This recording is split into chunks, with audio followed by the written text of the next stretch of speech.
It's a glorious day and you're here with a Two Guys and a Dog special at the Henslite Vic Open. It's Damo here with our little buddy Two-Man, the always hungry Jack Russell who's never afraid to ask for an interview. Bringing you the hottest Henslite Vic Open action in Gippsland, creating a deeper connection between Gippslanders and the wider world, plus great feel-good music to inspire you. In the words of Audrey Hepburn, nothing is impossible.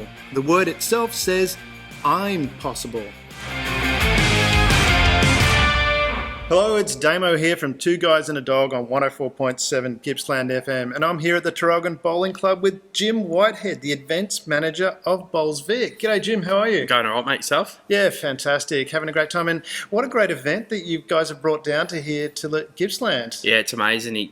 Yesterday someone said it, they were driving up from Melbourne, said it's a piece of history happening today. We're launching the Vic Open in Gippsland. It's been in the Goulburn Valley region for past 12 years, so yeah, we're wrapped to have it down in the Gippsland area. We've got over 2,000 bowlers coming down and probably a heap more spectators as well. So ripper event, and we're really looking forward to it. I love it. And what's your background? I mean, it sounds like you've got a bit of an accent there. Where are you from? Yeah, I'm from Birmingham in England. So I've been over here almost 16 years now, so a long time. So yeah, grew up playing bowls in England, played since about the age of 6 or 7. So sport's sort of been with me for a long time, and I've been now working in administration of bowls for probably 5 years across Bowls Australia, and 2.5 years in this role at Bowls Victoria. Wow.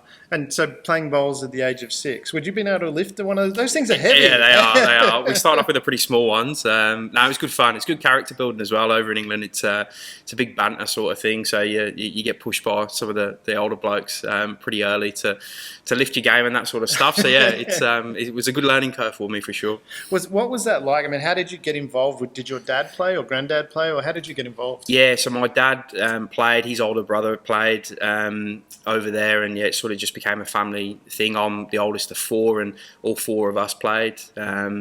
One of my brothers still plays. The other 2 sort of moved on to other things. But yeah, I still throw them down every now and again. I'll probably bowl less now. I'm working in the sport. Just don't get the time really now. But yeah, I still play a few games of pennant and stuff here and there. So it's good. Awesome. And what was that like? Because, I mean, I relate to that. I played bowls when I was younger with my dad. Yeah. And I found that was a great connection between myself and my dad. I mean, not every boy has that connection with their dad. Yeah. But how did you feel that the bowls helped you connect with your dad and your siblings? It was great. We used to play 3-4 times a week, so it's a lot of time to spend with family, brothers, sisters, and yeah, my dad. My mum used to be the driver. She used to ferry us here, there, and everywhere. So, look, it's one of a kind of a sport where multi-generational can play. You'll look around this event. Yeah. In the next few days, you'll see heaps of husband, wives, son, father, son, mother, grandparent, granddaughter, grandson. So it's a sport that offers something that not a lot of other sports do.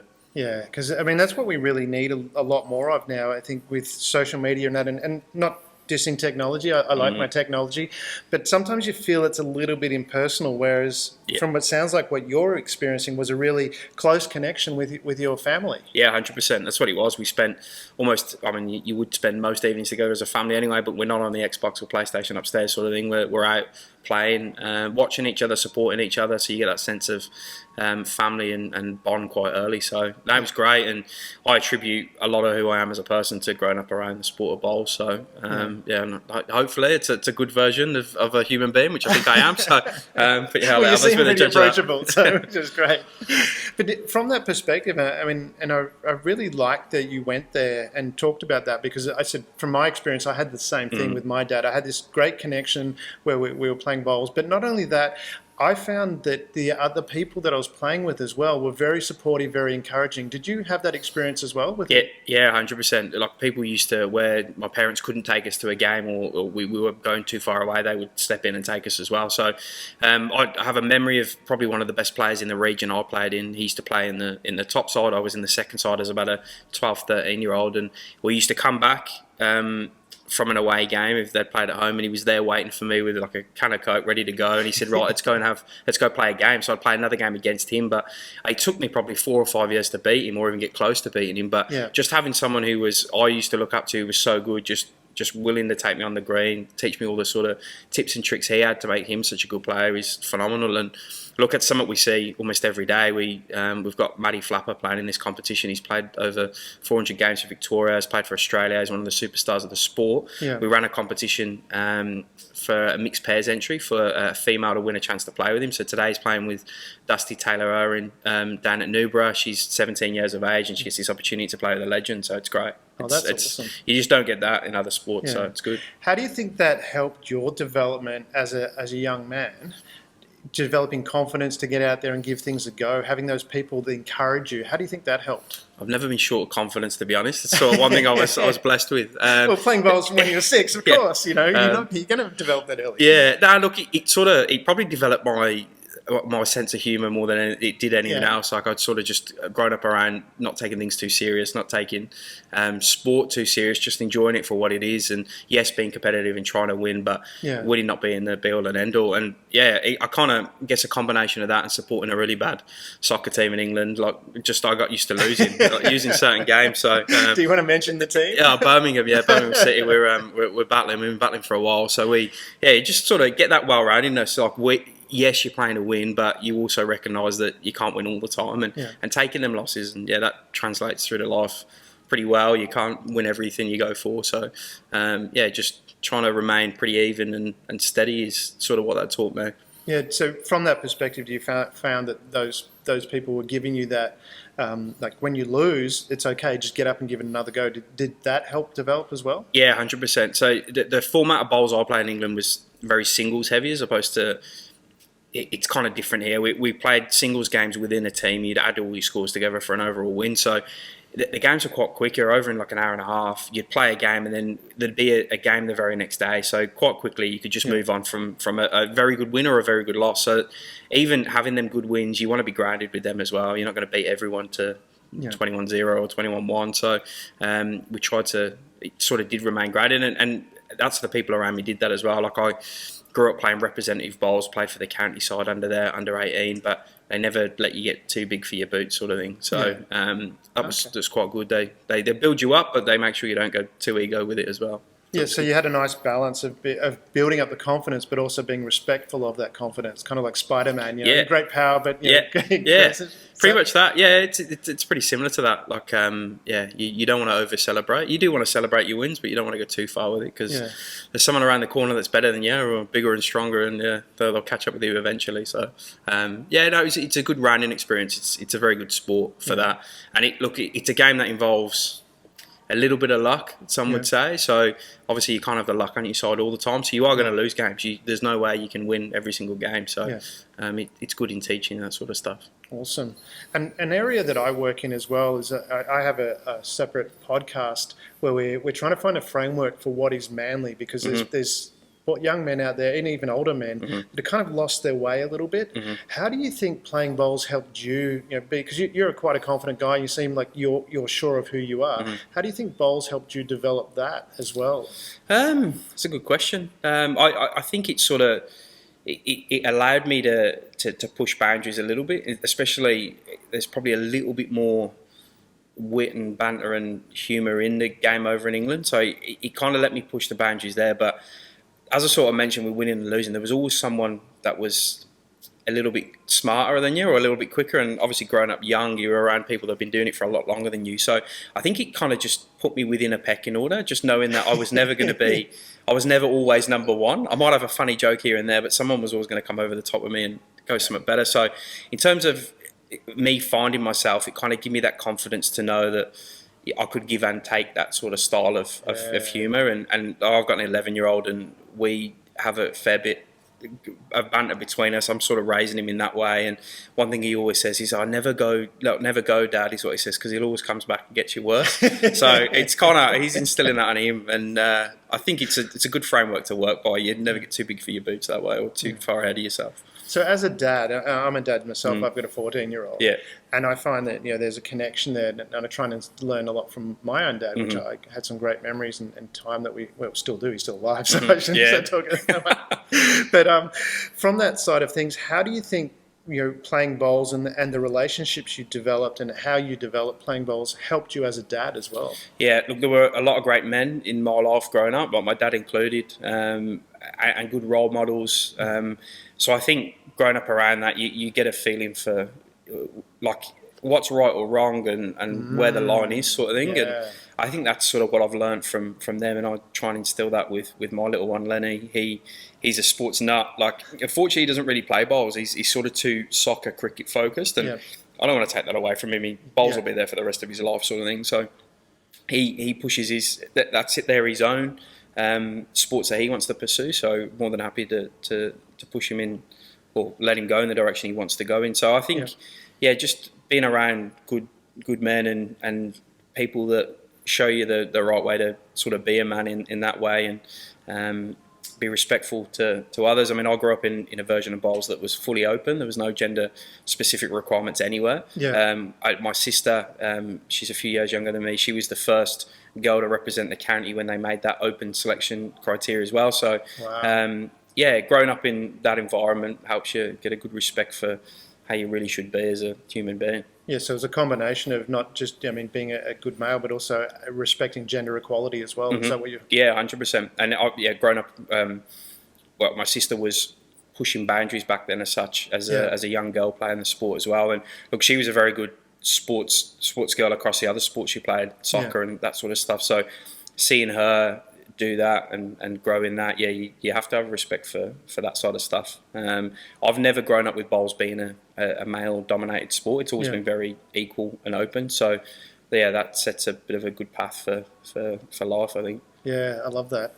And we got to move on to the product placement side of things and come back to Vic, to Vic Open. Tell us about the Vic Open. What is it about? What is the aim of the Vic Open? What's it trying to do? So just by its name, it's an open event, so anyone can enter. So at the moment, we've got a live streaming game happening down on Rink 6, which is a brother and sister who are from Traralgon.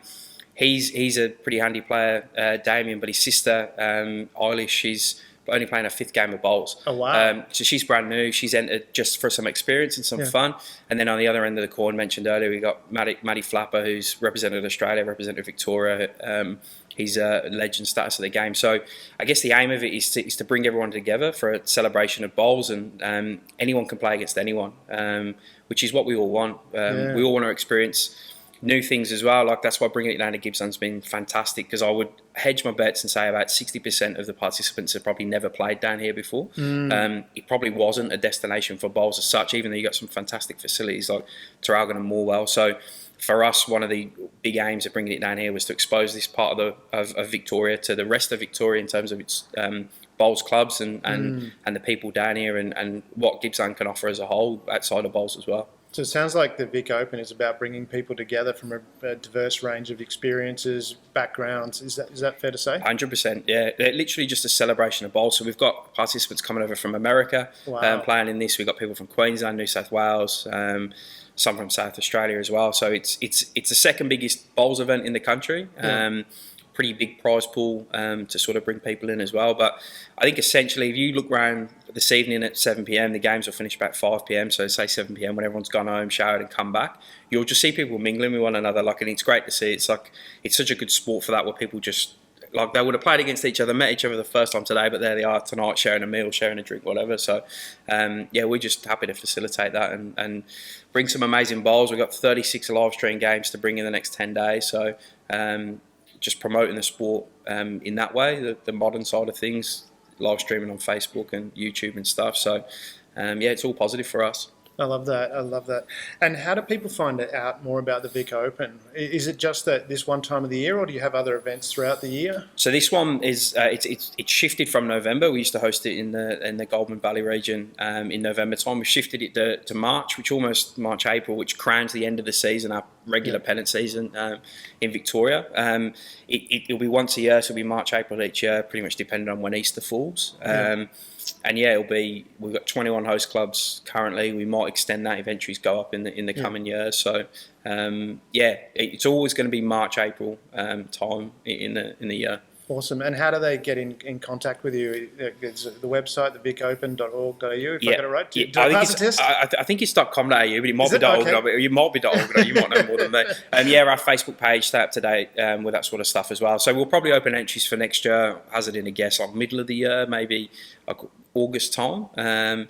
So they like our Facebook page, keep an eye on that sort of stuff, and we'll be able to they'll be able to know when entries are open, things like that. Our Facebook page is probably the best way to keep up with what's happening, as everything is with social media these days. And I'll have to correct, I got it wrong. I just looked it up. It is vicopen.com.au. So yeah, so that's how you want. Wait, I got a tick from Mallow Marketing Manager. That's good.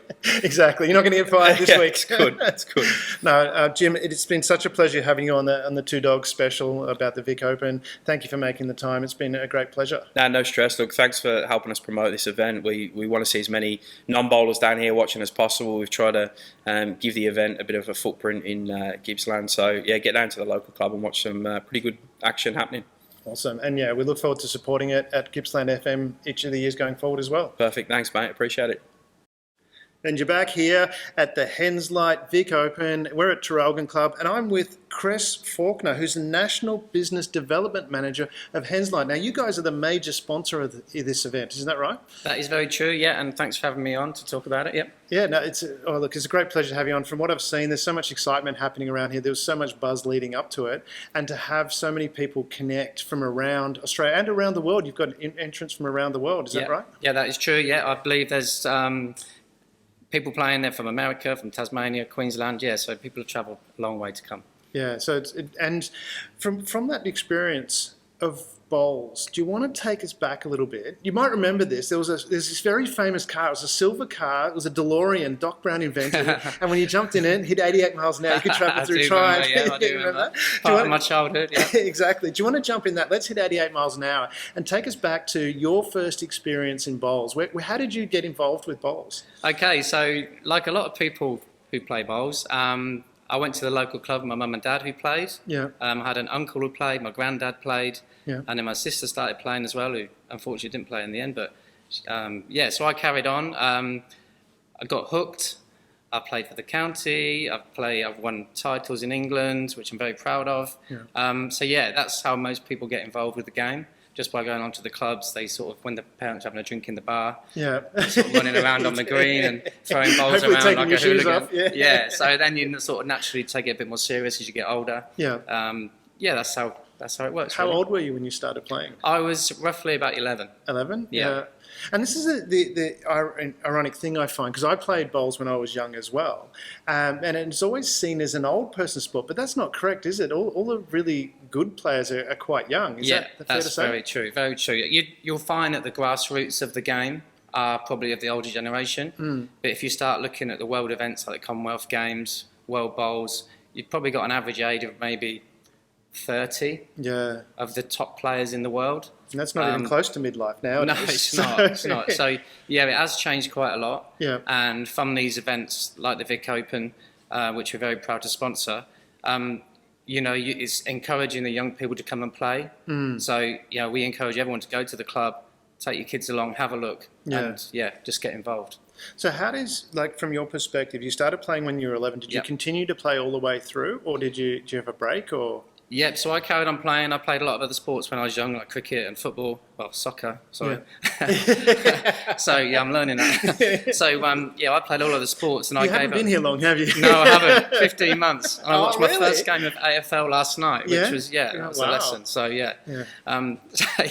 So I played a lot of other sports when I was younger, and I chose to stick with bowls rather than stick with cricket and the football. Yeah. Don't talk about the cricket. We're not. No. There was a few years ago we would happily talk about cricket. I'm not going to talk about it. Yeah, it'll be a good summer, good English summer, I'm hoping. I enjoy playing all sports, and I love playing bowls because it's competitive. I love the social side. Yeah. I played with people when I was 11, 12 years old. I'm still very good friends with now. Yeah. And we've got friends all over the world now who played. Yeah. Half the reason we're here now is because we know so many people who make us feel so welcome. Yeah. My wife bowls. She works for Bowls Australia. She's the high performance manager for the Power Bowls side. Right. Okay. So from that side of the game, it's very inclusive. Yeah. Anyone can play. yeah, it's a great sport, and I recommend it to anyone.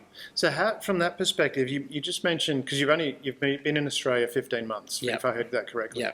Yeah. And you said part of the reason coming here was through connections that you've made via bowls. Is that did I hear that correctly? That is very true. Very true. Yeah. So I actually started working for Henslite by other people recommending my name to the bosses, which was obviously for me a personally great thing. Yeah. So and it's been great. The last 15 months has been great. All our friends make us feel so welcome. You know, we've met people outside of the game and friends of friends. Yeah, they can't do enough for you. So yeah, it's been great. Well, it's a big thing to go from one country to another, Yeah. particularly to come to the colony. You've come to the colony. I know.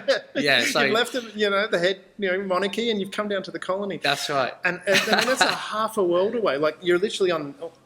I'm not going to drill exactly through, but you know, you're close enough to the other side of the planet. Yeah. That's a big commitment. But how is it that you made that commitment with, is it the quality of the friendships that said, okay, we can make that shift? Or? Yeah, so it all sort of started from me sort of following my wife Ellen, watch her play bowls around the world. Yeah. This is before we emigrated. I'd probably been here 5 times, maybe 6 times before. Right, okay. And every time we went back, we were always sort of thinking, wouldn't it be great to go over? But then Ellen was still playing high level for England, so it was a lot to give up on that side. Yeah. She got offered a job from Bowls Australia, Yeah. and we decided to just go for it, give it a go. Because we didn't want to get sort of to down the line when we were older and regret not making the decision. Yeah. Obviously, we're hoping it works out, but if it doesn't work out, then we know we've given it a good shot. And it's interesting that you mentioned about that. Your wife was top level player. Yeah. I'm assuming she still is. Yeah. You don't lose it. Yeah, exactly. And so from that perspective, when you look at bowls, and we're talking about, there's a lot in the world now about gender equality and creating more gender equality, which we should have. And I completely agree with that. And how do you feel bowls fits into that or supports that? Because it sounds like your wife was, when we talk about this and you talk about relationships, your wife, sounds like she got the job offer here, and you said, okay, honey, I'll go with you and support you. Is that? That's pretty much how it worked. Yeah. And it's just, I just keep going back to it. It's a great sport where anyone can play. It's just amazing, really. And you meet friends, and you just have such a good time in the sport. And you can take it as seriously as you want as well. Yeah. If you want to be competitive and go to the top level, you go for it. Yeah. But you can also just come along. You can play barefoot. You can just come for a drink and watch. There's so many sides to the sport. Awesome. And what are some of your fondest memories in the sport? When you think back about it, what are some moments that stand out and you go, oh, that really touched me, or that changed me? Okay, yeah. So I won 3 national titles in England. Yes, wow. Playing with good players, by the way.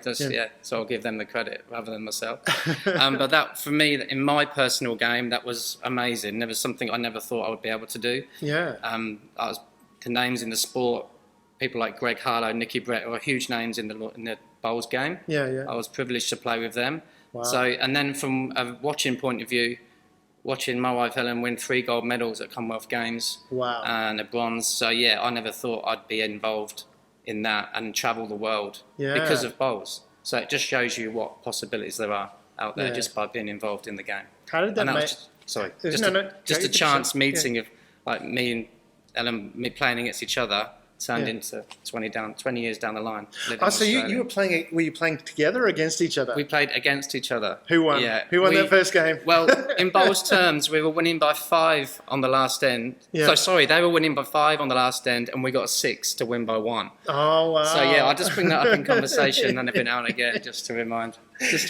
Yeah, I was going to say, she's got the 3 gold medals. So I know. So I have to have something to hang on to. Yeah. But how did that conversation flow after that? You've beaten her in bowls, and would you say, "Hey, I beat you"? How how did you strike up that conversation? I had bragging rights for a while, but then once you start winning things, I'm sort of put down the pecking order. But it's funny. But so you actually met playing bowls. That was the first time you met. Yeah. First time. Did you ask her out on a date straight after that? It was a few days later, with help from joint friends. Yeah. So we say, So they sort of passed on numbers and things. So I love that. And the rest is history, as they say. That's awesome. And from that side of things, what if you were to look back at the history? Obviously, you've got a deep connection with bowls because you've met your wife and absolutely playing bowls. What other things, if you were to look back at it, stood out for you that impacted your life and changed your life? Is there any particular things playing bowls that changed your life? Yeah, I think. Apart from moving to Australia, Yeah, which we apart from discussed. that and getting married. Yeah, and getting married. Yeah. Apart from them Let's two raise small the bar. things. That's right. I think it's a sport for me where when I started playing in good level competitions, for me it was a confidence thing. Right. So playing in front of people, because I was always a nervous type. Yeah. But it just brings so much confidence out of you. So then it makes you realise what you can achieve. Yeah. For personally, that's a confidence thing. And how do you find from that perspective? I know when I was playing bowls with my dad, I had so many mentors. It was people that would just give you advice, help you out, and be very supportive.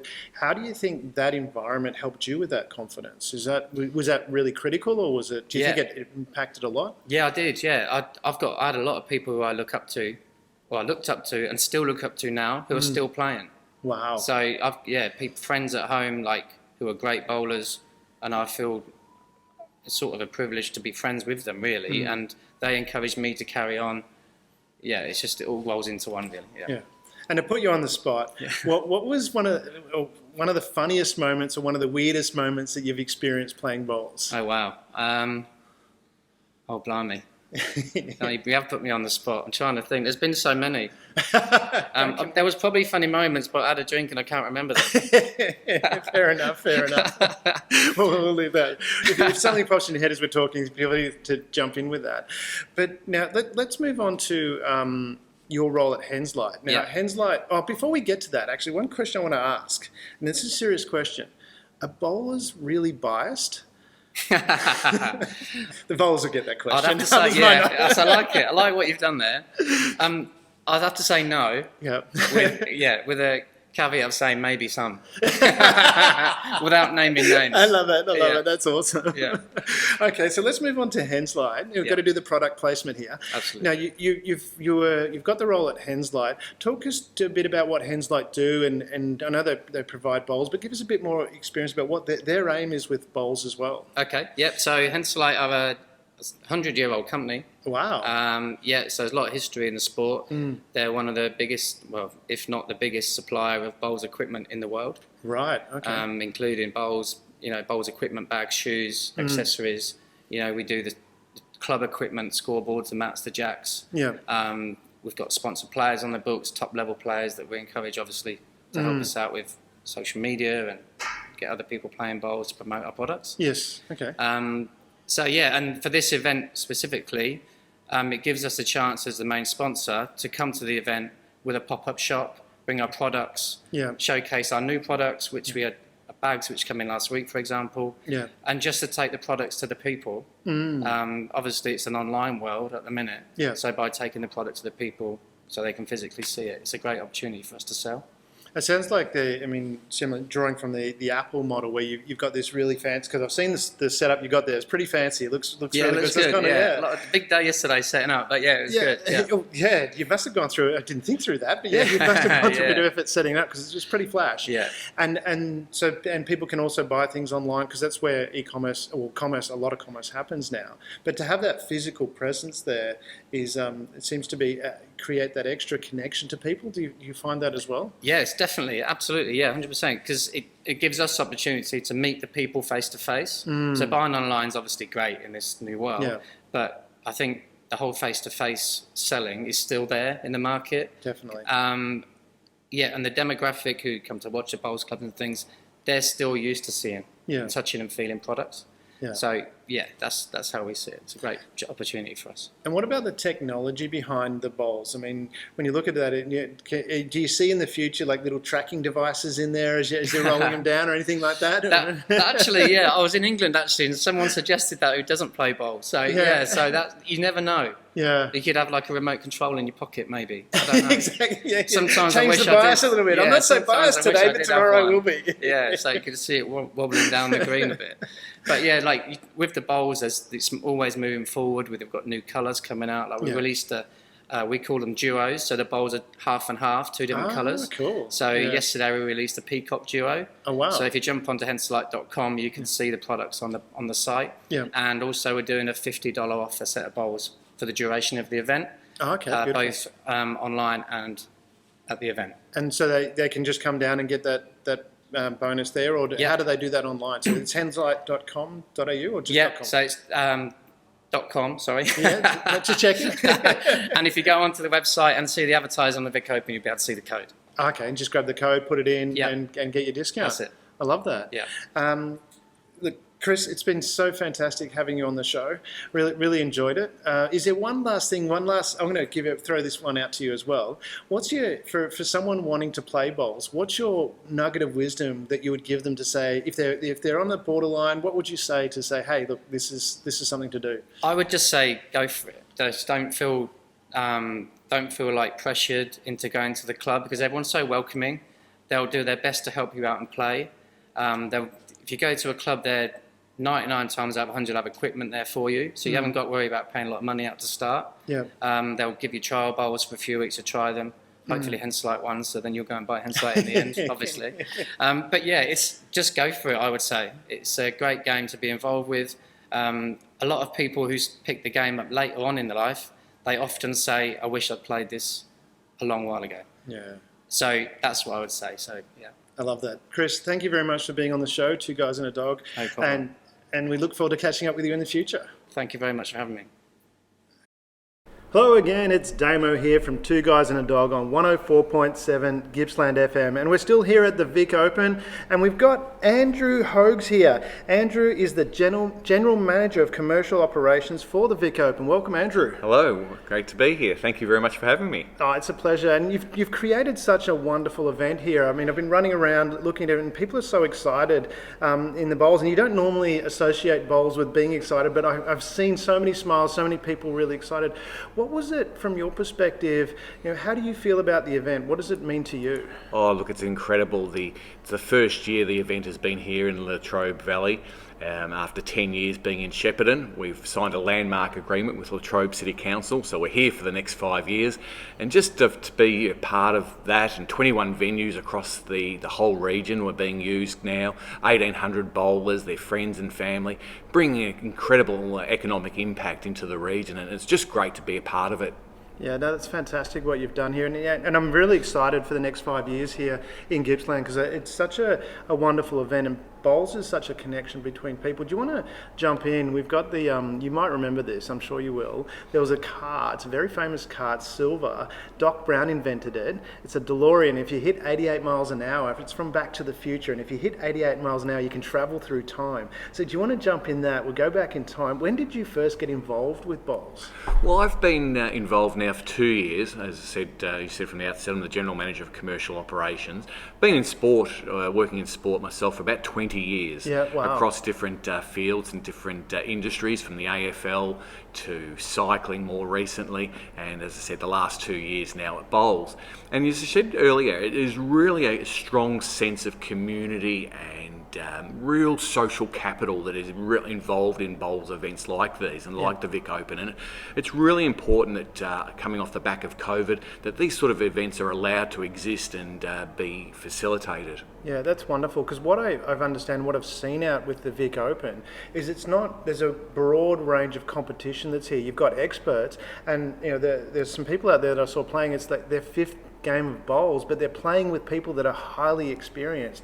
To me, that seems like a real diversity that you're bringing together. You're bringing highly experienced people with beginners and supporting each other that way. Is that part of the intention behind the Vic Open? Yes, indeed. I mean, there's $100,000 prize money up for grabs, and there's the elite chasing that, with that prize pool clearly in their sights. And there's those that I spoke to somebody earlier, and it's her fifth game of bowls down there, and she's new and she loves the game and just wanted to come and experience that camaraderie, that social element that is so prevalent within events like these. Yeah, it's wonderful from that. And from what I've found speaking to people is, and I connect with this as well, because I played bowls with my dad when I was little. Fantastic. And bowls is that kind of game. Not only is it one that spans the age group, so anyone can play against anyone, but also from a gender perspective as well. Bowls is an equality sport when you look at it.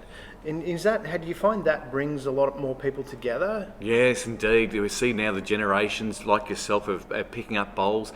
People are playing the game much sooner and being introduced to it, with Bowls Victoria looking after now just over 500 clubs, 40,000 members, many hundreds and tens of thousands more playing the game socially each and every week. Amazing. It's very much a growing sport.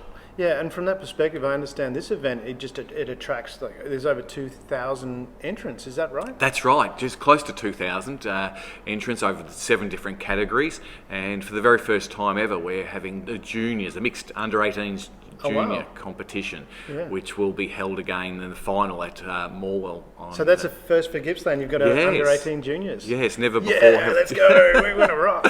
Never before have we had that. So that's really exciting and great for the sport to see the young juniors progress through the sport. Yeah, fantastic. And coming back to my experience as well, when I was little, I was probably about, I was late primary school, early high school. I was playing bowls with my dad, and what I found, what was really interesting, was I had so many mentors, so many gentlemen that were always supportive, always encouraging, wanting you to grow, and I felt my personal development benefited a lot from being in that environment.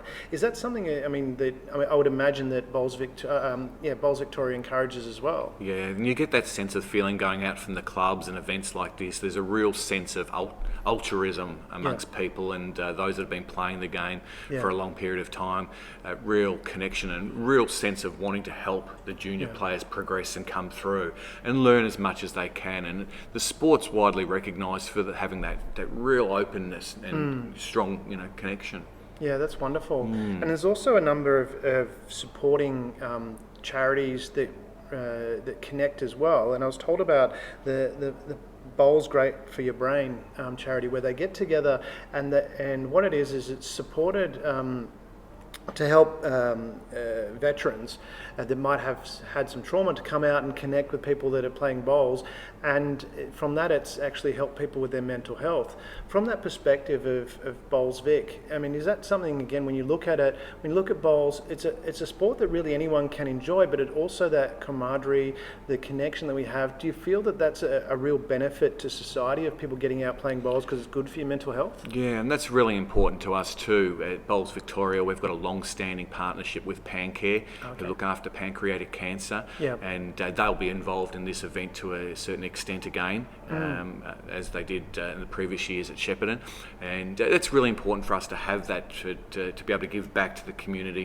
There's a number of people that have been affected by pancreatic cancer, so it was really important for us to align ourselves with such a strong charity. Yeah, that's wonderful because, and you mentioned altruism before, which is really important because a lot of people don't realise that actually, even though your giving helps someone else, it actually helps yourself. By giving itself, you actually produce dopamine in your body and you feel good about yourself, which that has all these health benefits. And the fact that the bowls community has such an as you mentioned, has such an altruistic, maybe that's why bowls people live for a bit longer. Is that about right? Well, it's great that people really want to give back and they have a real genuine interest in growing the sport, and no one really gets a chance to get above themselves in bowls, and there's that real genuine interest in seeing people do the best they can do, growing the sport, bringing new members into it, whether that be young juniors at grassroots level or right through the ranks to the more professional side of things. I love that. I love that.